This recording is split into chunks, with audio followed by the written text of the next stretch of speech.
من الشیطان الرجیم بسم اللہ الرحمن الرحیم اللہ لا الہ الا هو الحی القیوم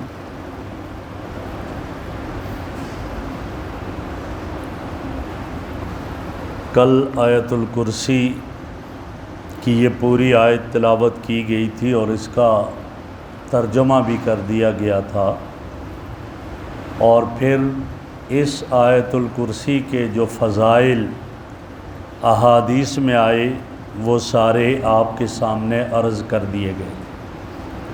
آج اس کی تشریح مختصر سی عرض کرنی ہے۔ یہ بھی کل بتا دیا تھا کہ آیت الکرسی اس کا نام کیوں رکھا گیا۔ یہ آیت الکرسی اس کے کل 10 جملے ہیں،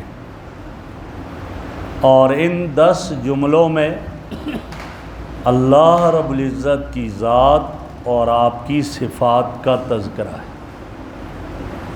پہلا جملہ اللہ لا الہ الا ہو، اللہ کے سوا کوئی معبود نہیں، کوئی عبادت کے لائق نہیں۔ یہ پہلا جملہ ہے اس کا۔ اللہ رب العزت کی ذات کا یہاں ذکر کیا۔ لفظ اللہ یہ اللہ کا ذاتی نام ہے، اور جب اللہ رب العزت کا ذاتی نام ہے تو اس کا مطلب کیا ہوگا؟ اس کا مطلب یہ ہے کہ وہ ذات جو تمام کمالات کو جمع کرنے والی اور تمام نقائص سے پاک ذات ہے، عیبوں سے پاک، نقائص سے پاک، المستجمع لجمیع صفاتہ و کمالہ، کہ سارے کمالات اور ساری صفات کو جمع کرنے والی ذات، بس کوئی اس میں اس کا مقابل نہیں ہے۔ وہ ذات اللہ رب العزت کی ذات ہے، اور جب وہ ایسی ذات ہے کہ جن میں سارے کمالات ہیں اور سب کچھ پایا جا رہا ہے، اور تمام نقائص اور تمام عیوب سے مبرہ اور منزہ ذات ہے، تو وہ اسی کے لائق ہے اور اسی قابل ہے کہ اسی کی عبادت کی جائے۔ اس کے ساتھ پھر کوئی اور ثانی نہیں، اس کا کوئی اور اس کے ساتھ شریک نہیں، بس وہی ایک ہی معبود ہے۔ نہ کوئی چھوٹا خدا ہے اور نہ کوئی بڑا خدا اور ہے، نہ کوئی عارضی خدا ہے اور نہ کوئی مستقل خدا ہے، بلکہ بس وہی اکیلی ذات اللہ رب العزت کی ذات ہے۔ جب وہ ذات ہے تو پھر عبادت کے لائق بھی وہی ذات ہے، اس کے سوا کسی اور کے سامنے سر نہ جھکایا جائے۔ امیر شریعت سید عطا اللہ شاہ بخاری رحمہ اللہ فرمایا کرتے تھے کہ جب میں قرآن کریم میں نبی اکرم صلی اللہ علیہ وسلم کے چہرہ انور کا تذکرہ پڑھتا ہوں والضحیٰ، تو دل کرتا ہے آپ کو سجدہ کر لوں، اور جب میں قرآن میں آپ کی زلفوں کا تذکرہ پڑھتا ہوں واللیل اذا سجا، دل کرتا ہے کہ اتنی حسین ذات کو سجدہ کر لوں، لیکن جب میں دیکھتا ہوں کہ وہی ذات سر سجدے میں ڈالے ہوئے سبحان ربی الاعلیٰ کہہ رہی ہوتی ہے، تو دل کہتا ہے کہ بخاری اس کو سجدہ نہ کر، سجدہ اس کو کر جس کو یہ بھی سجدہ کر۔ وہ ذات اللہ کی ذات ہے جس کے سامنے سر جھکایا جائے اور جس کی عبادت کی جائے، اور عبادت کے لائق وہی ذات ہے، اس کے علاوہ اور کوئی نہیں، اس کے ساتھ کوئی بھی شریک نہیں۔ تو پہلا جملہ یہ ہوا اللہ لا الہ الا ہو، عبادت کے لائق صرف وہی ایک اللہ ہے، اس کے سوا کوئی اور نہیں۔ دوسرا جملہ فرمایا الحی القیوم۔ الحی، حی کا معنی ہے زندہ، اور القیوم کا معنی ہے قائم رکھنے والا۔ الحی القیوم، یہ اللہ رب العزت کا یہ دوسرا جملہ ارشاد فرمایا، جو زندہ ہے، جو جب کچھ بھی نہیں تھا اس وقت بھی تھا، اور جب کچھ بھی نہیں ہوگا اس وقت بھی ہوگا، وہ ہمیشہ ہمیشہ ہے، کبھی اس پہ موت نہیں آئے گی۔ دنیا کی ساری چیزیں ان کی موت آئے گی، جو دنیا میں آیا ہے یہ جانے کے لیے آیا ہے، ایک وقت آئے گا، موت آئے گی، اعلان ہوگا آج فلاں کا انتقال ہو گیا، آج دنیا سے چلا گیا، یہ کائنات بھی ختم ہو جائے گی، تباہ و برباد ہو جائے گی، لیکن اللہ کی ذات پھر بھی ہوگی۔ الحی، فرمایا وہ ہمیشہ رہنے والی ذات ہے، زندہ ذات ہے، باقی رہنے والی ذات ہے، اس پر موت نہیں آئے گی۔ القیوم، قیوم مبالغہ کا صیغہ ہے، قائم رکھنے والی ذات ہے، حفاظت کرنے والی ذات ہے، دوسروں کو خود بھی قائم اور دوسروں کو بھی قائم کرنے والی ذات، دوسروں کو حفاظت کرنے والی ذات، اور یہ خاص اللہ رب العزت کی صفت ہے۔ قیوم اللہ کی صفت ہے، اس کے علاوہ اور کسی کی نہیں ہے، اس لیے کہ جو چیز اپنے وجود میں اور اپنے باقی رکھنے میں اگر کسی اور کی محتاج ہے تو وہ کسی اور کو قائم کیا کر سکتی ہے؟ وہ تو کسی اور کو قائم نہیں کر سکتی۔ یہ صرف اللہ کی ذات ہے جو کسی کی محتاج ذات نہیں ہے، سارے اس کے محتاج ہیں، وہ کسی کی محتاج نہیں۔ یہ اللہ رب العزت کی ذات، بلکہ حضرت علی رضی اللہ تعالیٰ عنہ فرماتے ہیں کہ یہ میرے اللہ رب العزت کے یہ اسم اعظم بھی اس کو کہا جا سکتا ہے، الحی القیوم کو، اور فرماتے ہیں غزوہ بدر کا موقع ہے، میرے دل میں خیال آیا، عجیب منظر ہے، عجیب کیفیت ہے، میں اپنے آقا امام الانبیاء حضرت محمد رسول اللہ صلی اللہ علیہ وسلم کو ذرا دیکھوں آپ کیا کر رہے ہیں، آپ کی کیفیت کیا ہے۔ فرمایا میں کرتے کرتے آپ کے قریب پہنچا تو میں نے دیکھا آپ صلی اللہ علیہ وسلم کا سر سجدے میں ہے، اور کیا پکار رہے ہیں بار بار؟ یا حی یا قیوم، یا حی یا قیوم، اللہ کو پکار رہے ہیں، اور یہ اللہ کا نام ہے۔ جب اس سے لے کر اللہ سے دعا کی جائے اللہ رب العزت ضرور قبول کرتے ہیں۔ تو اللہ کے اوصاف کو بیان کیا جا رہا ہے۔ دوسرا جملہ اس آیت کا ہوا الحی القیوم، جو زندہ ہے، ہمیشہ ہے، ہمیشہ سے تھا، ہمیشہ ہے اور ہمیشہ رہے گا، جس پہ کبھی موت نہیں آئے گی۔ القیوم، اور جو دوسروں کو قائم کرنے والا، دوسروں کی حفاظت کرنے والا اور دوسروں کو ان کا خیال رکھنے والا، وہ اللہ رب العزت کی ذات ہے۔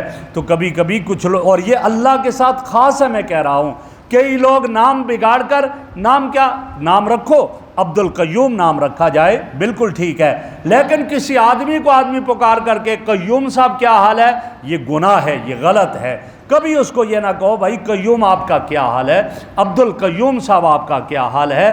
لہٰذا قیوم تو اللہ کے ساتھ خاص ہے، کسی انسان کا نام رکھنا یہ جائز نہیں ہے۔ ہاں عبد القیوم رکھا جائے تو پھر کوئی حرج نہیں۔ تیسرا جملہ ارشاد فرمایا لا تأخذہ سنۃ ولا نوم، اللہ وہ ذات ہے سینا جس کو نہ اونگ آتی ہے، ولا نوم، اور نہ اس کو نیند آتی ہے۔ پہلے اونگ ہوتی ہے، اس کے بعد نیند، بیٹھا ہوا ہے، اونگ آئی، ادھر گر رہا ہے، ادھر گر رہا ہے، اس کے بعد بڑی زبردست نیند آ گئی اور سو گیا۔ فرمایا اللہ اونگ سے بھی مبرہ ہے اور اسی طرح نیند سے بھی مبرہ ہے۔ کیوں؟ پہلے کہا القیوم، دوسروں کی حفاظت کرنے والا، دوسروں کی نگہبانی کرنے والا، دوسروں کو سنبھالنے والا، خود بھی قائم ہے اور دوسروں کو قائم کرنے والا ہے۔ تو آدمی اپنے اوپر دنیا پر قیاس کرتا ہے، یار میں کسی چیز کی نگرانی کرتے کرتے تھک جاؤں گا، نیند آئے گی، لہٰذا تھوڑی دیر کے لیے سو جاتا ہوں۔ آدمی تھکتا ہے، اسے اونگ آتی ہے، اللہ نے فرمایا نا مجھے اپنے اوپر قیاس نہ کرو، میں وہ ذات ہوں، نہ تھکتی ذات ہوں، نہ مجھے اونگ آتی ہے اور نہ نیند آتی ہے، میں ہر وقت اسی طرح ہوں، مجھے غفلت نہیں ہے۔ نیند کا آنا اور اونگ کا آنا یہ غفلت کی علامت ہے۔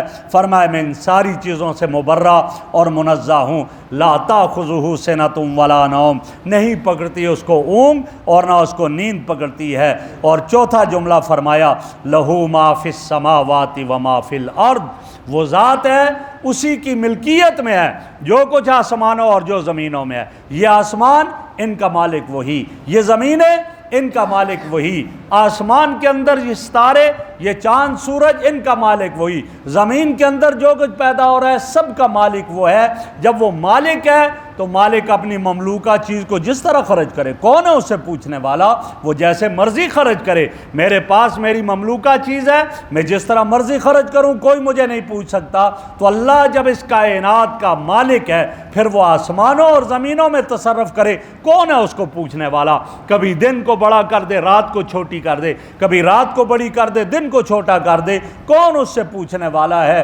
وہ بادل لے آئے، وہ دھوپ لے آئے، وہ گرمی لے آئے، وہ سردی لے آئے، کوئی اس سے پوچھنے والا نہیں ہے۔ اور ایک اور بات یہاں بتائی، جب یہ اس کی بادشاہت اور اس کی حکومت آسمان اور زمین پر ہے، اے انسان تو اللہ رب العزت کی مملوکہ چیز میں رہ رہا ہے تو تو گناہ کیوں کرتا ہے؟ گناہ تو وہاں کر جہاں اللہ کی حکومت نہ ہو علیاذ باللہ، اور وہ ایسی کوئی جگہ نہیں ہے جہاں، جیسے ایک آدمی کہیں گناہ کیا کہتے چلو جی دوسری جگہ بھاگ جاتے ہیں، کیوں؟ وہاں کوئی حکومت کی رٹی نہیں ہے، ہم وہاں چلے جاتے ہیں، فلاں علاقہ غیر میں چلے جاتے ہیں، وہاں کون ہے ہمیں پوچھنے والا؟ کوئی پوچھنے والا نہیں۔ یا یہاں سے چلو جی یہاں میرے خلاف جو FIR ہوگی، وارنٹ جاری ہو رہے ہیں، چلا گیا برطانیہ میں، جا کر درخواست دے دی جی مجھے یہاں پر پناہ دے دی جائے، مجھے میری جان کو خطرہ ہے۔ کینیڈا میں چلا گیا، مجھے پناہ دی جائے، میری جان کو خطرہ ہے۔ وہاں پاکستان کی حکمرانی نہیں چل رہی، وہاں رہے گا، لیکن فرمایا تو کہاں جائے گا؟ تو جب گناہ کرے گا پھر تیرے خلاف FIR ہوگی، جب FIR ہوگی اور وہ اللہ تجھے پکڑے گا اور اللہ گرفتار کرے گا تجھے، کیوں؟ اس کی بادشاہت سے کہیں نہیں نکل سکتا، نہ زمین سے باہر نکل سکتا ہے، نہ آسمان سے باہر نکل سکتا ہے۔ جہاں بھی جائے گا اللہ کی بادشاہت اور اللہ کی حکمرانی میں رہے گا، لہذا اس کی ملک میں ہے، تو اس لیے تو گناہ کیوں کرتا ہے؟ گناہ تو جب کر کہ جب اللہ کی ملک سے تو نکل جائے، اور یہ تیرے بس میں نہیں ہے۔ لہو ما فی السماوات و ما فی الارض۔ اور پانچواں جملہ فرمایا من ذا الذی یشفع عندہ الا باذنہ، کون ہے جو اس کے سامنے سفارش کرے مگر اس کی اجازت سے؟ فرمایا کہ کبھی آدمی کہتے کوئی نہیں جی یہ بات نہیں مانتا، کسی بڑے کو آگے کر دیا، وہ بڑا آرڈر جاری کرتا ہے، یہ کام نہیں کرو بھائی، اس کو اس طرح کرو، اب مزے میں رہتا ہے یہ۔ فرمایا نا، اللہ تو سب سے بڑی ذات ہے، اس جیسی کوئی نہیں ہے۔ کون ہے جو اس کے سامنے بول سکتا ہے؟ کوئی بھی نہیں بول سکتا، کوئی سفارش نہیں کر سکتا، کیوں؟ وہ سب کا خالق اور مالک ہے۔ الا باذنہ، ہاں اگر سفارش کی ضرورت ہو تو وہی کرے گا جس کو اجازت سفارش کی ہوگی اور جس کے لیے اجازت ہوگی۔ کافروں کے لیے سفارش کی اجازت نہیں ہوگی، ایمان والوں کے لیے، گناہگاروں کے لیے ہوگی۔ اور نبی اکرم صلی اللہ علیہ وسلم فرماتے ہیں کہ میں وہ ہوں گا جو سفارش کروں گا۔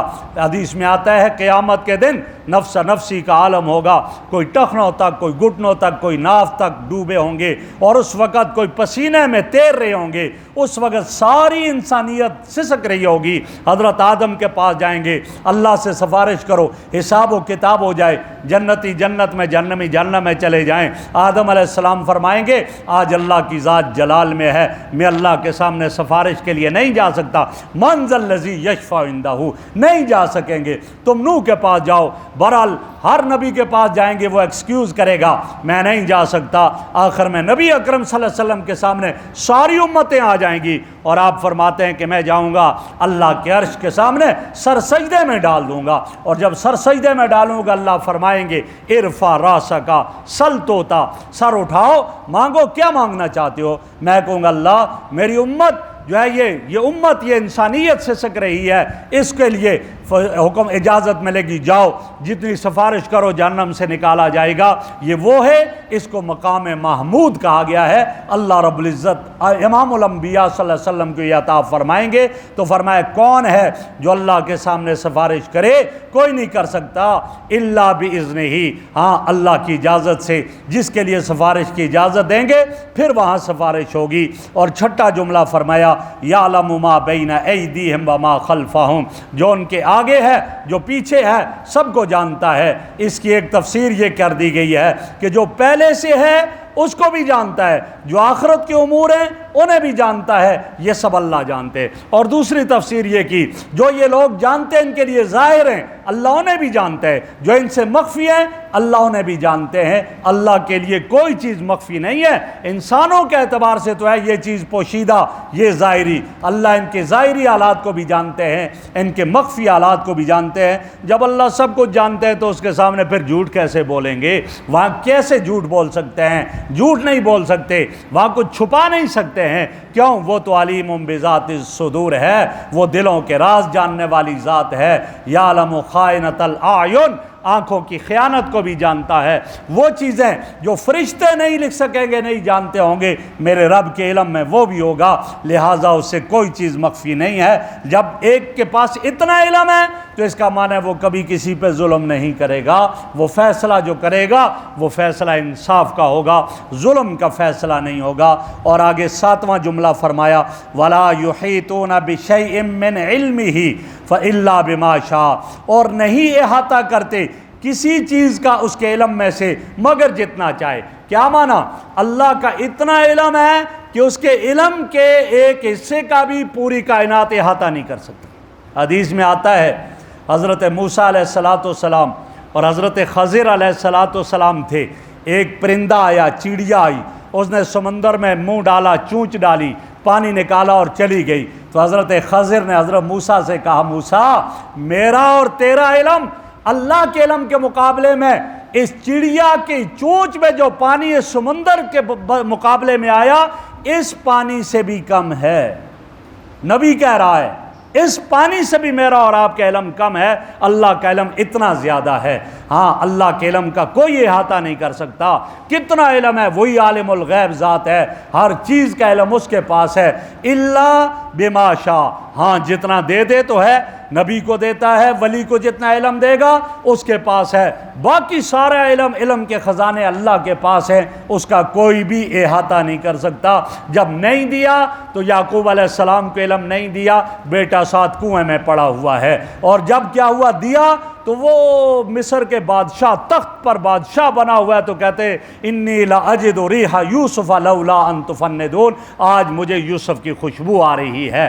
اب جب پہلے علم نہیں دیا، حضرت عائشہ پر تہمت لگی، نہیں بتایا، علم نہیں دیا، آپ بھی رو رہے ہیں، عائشہ بھی رو رہی ہے، اور جب دیا تو سورہ نور پوری اتار دی اور اتار کر بتا دیا کہ عائشہ مبرہ اور منزہ ہے، گناہوں سے پاک ہے، عائشہ پاک دامن ہے، عائشہ پر الزام لگایا۔ تو یہ اللہ جتنا علم چاہتے دے دیتے ہیں، اتنا علم آدمی کے پاس آتا ہے، جو نہ دیں تو کسی کے پاس نہیں۔ اور آگے جو 8واں جملہ ارشاد فرمایا، وسع کرسیہ السماوات والارض، اس کی کرسی آسمانوں اور زمینوں سے وسیع ہے، کرسی بڑی ہے۔ اب ایک چیز، اللہ کے لیے کرسی کا، اللہ کے لیے عرش کا استعمال، عرش پر بیٹھتا ہے آدمی، کرسی پر بیٹھتا ہے، لیکن اس کی کیا کیفیت ہے؟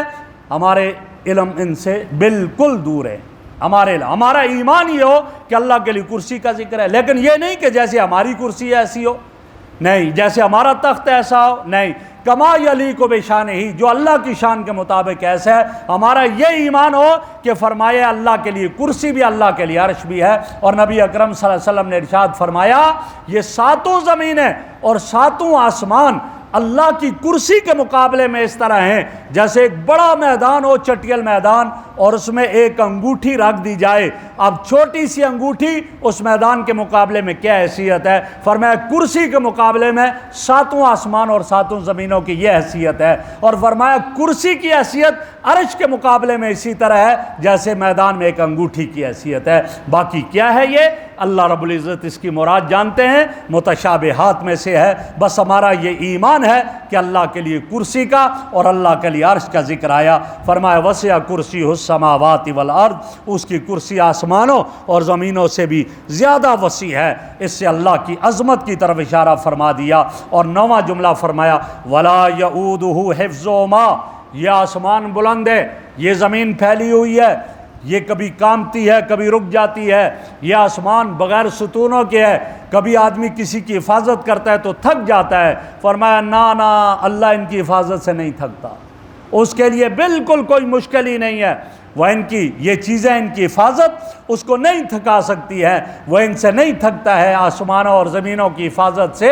اس کے لیے کیا ہے؟ اذا اراد شیئا ان یقول له کن فیکون، کن کہا تو وہ ہو جاتا ہے، لہذا فرمایا وہ ایسی ذات ہے۔ اور 10واں جملہ آخری فرمایا وَهُوَ الْعَلِيُّ الْعَظِيمُ، وہ بلند تر ذات ہے، عظمت والی ذات ہے۔ العلی بلند اور العظیم عظمت والی ذات ہے۔ یہ 10 جملے اللہ رب العزت کے یہاں پر، ان جملوں میں اللہ کی کامل صفات کا تذکرہ ہے، صفات کمال کا تذکرہ ہے، اور اللہ کی توحید کے مضمون کو بیان کیا گیا۔ اور اسی لیے آیت الکرسی کو قرآن کی ساری آیات میں سے عظیم آیت قرار دیا ہے۔ وجہ کیا ہے کہ اس میں اللہ ہی کا تذکرہ اور اللہ کی ذات اور اللہ کی صفات کا تذکرہ ہے، اور اس کو اگر ہم یقین سے پڑھا کریں گے تو اللہ رب العزت ہماری مغفرت بھی فرمائیں گے، اللہ رب العزت جو حفاظت بھی فرمائیں گے۔ میں نے کل آپ کے سامنے حدیث عرض کر دی تھی کہ میرے آقا صلی اللہ علیہ وسلم نے فرمایا جو شخص اخلاص کے ساتھ ہر فرض نماز کے بعد آیت الکرسی کو پڑھے گا تو ایک یہ فرمایا کہ اللہ اس کو کس میں داخل کریں گے؟ جنت میں داخل فرمائیں گے۔ اس کے لیے جنت میں داخل ہونے سے کوئی چیز مانع اور نہیں ہے، رکاوٹ سوائے موت کے۔ مر گیا تو سیدھا وہ جنت میں جائے گا۔ تو اس لیے ہمیں اس کو اپنا معمول بنانا چاہیے۔ اللہ ہمیں عمل کی توفیق عطا فرمائے۔ الحمدللہ رب العالمین والعاقبۃ للمتقین والصلاۃ والسلام علی رسول محمد وآلہ وصحبہ اجمعین۔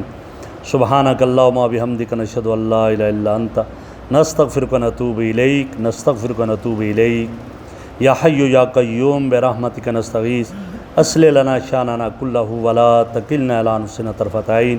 اللہم انا نسألک الہدی والتقی والعفاف والغنی وصلی اللہ تعالی علی خیر خلقہ محمد وعلی آلہ واصحابہ وآل بیتہ اجمعین برحمتک یا ارحم الراحمین۔